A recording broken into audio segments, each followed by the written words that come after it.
Mesdames, Messieurs, heureux de vous retrouver sur cet autre numéro de votre émission, l'entretien du jour.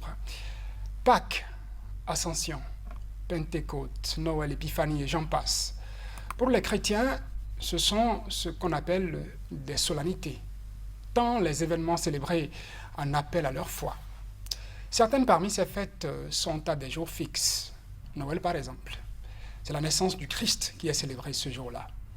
Mais avant que les chrétiens célèbrent Noël le 25 décembre, le culte mitriaque, très développé à Rome au IIIe et IVe siècle, célébrait le Natalis Invicti, la naissance du soleil, le soleil invaincu qui, chaque année, après avoir failli céder à la nuit lors du solstice d'hiver, reprend ses forces et fait regagner le jour sur la nuit.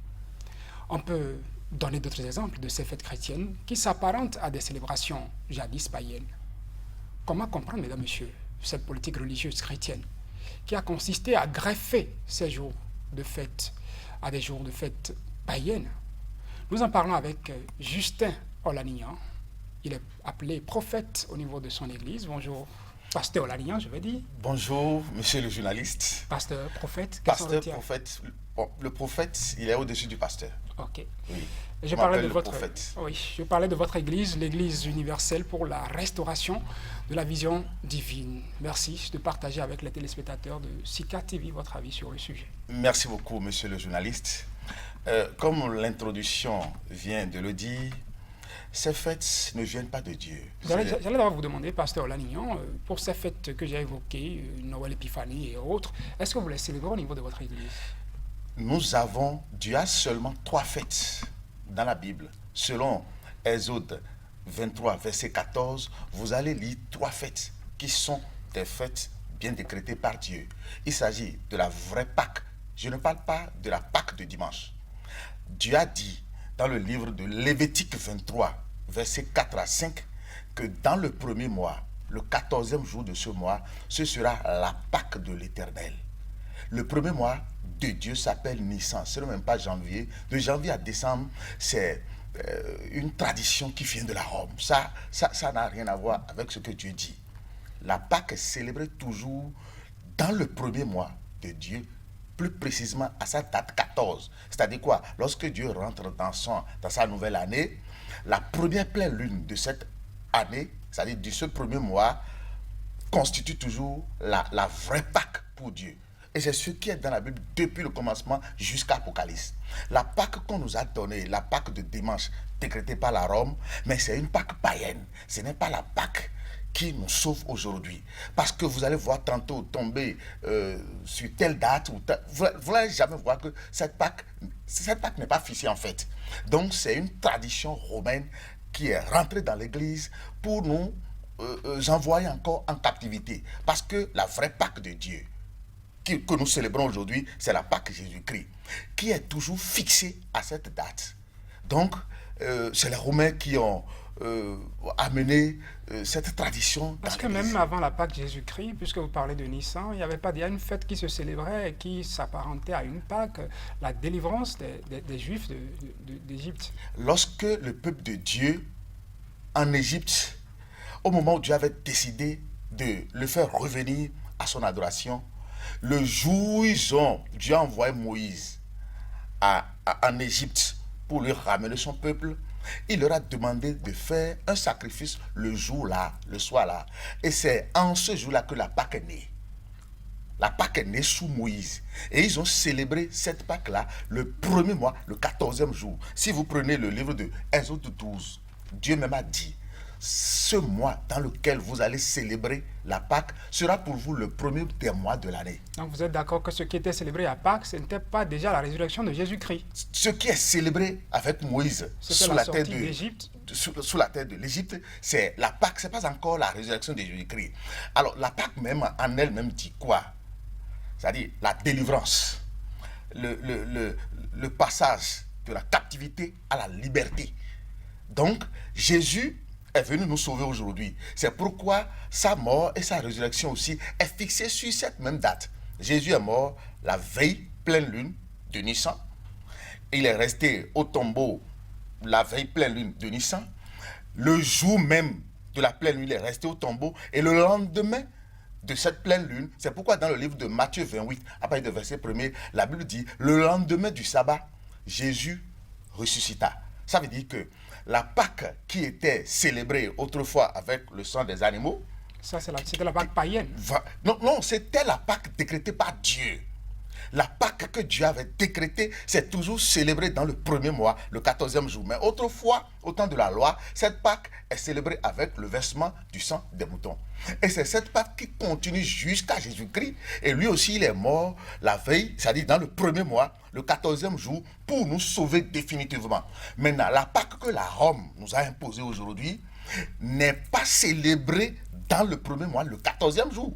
Eux, ils ont décréter aussi leur Pâque à un endroit qui les arrange avec leur dieu Janus, le dieu soleil invaincu. C'est pourquoi aujourd'hui, tout le corps du Christ est allé en captivité. Le corps du Christ ne célèbre pas Dieu, ne connaît plus Dieu. Vous avez dit par exemple l'épiphanie, ça n'existe à aucun endroit dans la Bible. Non, je ne sais pas qu'on va faire une confrontation aux chrétiens catholiques et autres obédiences, mais c'est de savoir déjà au niveau de votre église, quelle fête célébrez-vous par exemple au même moment que Rome? Nous n'utilisons même pas le même temps. La Rome a son temps, qui est de janvier à décembre, qui glorifie leur Dieu. Ça, c'est le calendrier grégorien. Ça, c'est le calendrier grégorien monté par le pape Grégoire XVI. Nous utilisons le calendrier de Dieu, le calendrier universel. Dans Psaume 104, verset 19, la Bible dit « Dieu a fait la lune pour marquer le temps ». Et aujourd'hui, là où nous sommes encore dans le 10e mois, selon Esther 2, verset 16, qui est le mois de Tébet. Dieu n'a pas encore terminé son année. L'année de Dieu n'est pas encore terminée. Tout ce que nous avons vu les jours passés, toutes ces euphories où on dit la fin de l'année, où on dit 1er janvier, tout ça là, mais ça vient de la Rome. Ça ne vient pas de Dieu. Comment pensez-vous, en tout cas, quelle analyse faites-vous, quel regard que vous portez sur ces fêtes, même dans la Bible, qui au départ, avant que la Bible, ou avant même Jésus-Christ, je vais dire, étaient célébrées par des païens, et sur lesquels on retrouve des chrétiens aujourd'hui? Voilà. Donc, ce qui était célébré par les païens, pourquoi ces fêtes sont rentrées dans les églises aujourd'hui? Pourquoi les chrétiens acceptent célébrer aussi ces fêtes aujourd'hui? Mais ça ne dépend pas du corps du Christ. Ça ne dépend pas de l'ensemble des chrétiens. Lorsque spirituellement, vous êtes atteint, physiquement, vous ne pouvez plus rien faire. Quand est-ce que l'homme est atteint sur le plan spirituel? Lorsque vous quittez la protection de Dieu. Et quitter la protection de Dieu aujourd'hui, c'est lorsque vous rentrez dans l'idolâtrie. Lorsque vous allez vous donner adoration à un autre Dieu que vous ne connaissez pas. Là, vous êtes atteint. Spirituellement, quand on vous prend comme ça, vous ne pouvez plus rien faire. Maintenant, la Rome, pour dominer ce monde, a réussi à introduire ces fêtes païennes dans l'Église. Ne serait-ce que pour les dominer. C'est pourquoi aujourd'hui, tout ce que la Rome dit, nous les acceptons. C'est pourquoi vous retrouvez ces célébrations-là dans l'Église aujourd'hui. Sinon, ce n'est pas des célébrations qui doivent être retrouvées dans le corps du Christ. Pas du tout. Dans l'Église romaine, on peut dire que... Bon, quand on dit l'Église romaine, tout le monde entier a été romanisé. Mais tout le monde est sous la forme romaine aujourd'hui. Qui ne célèbre pas la Pâque de dimanche, par exemple?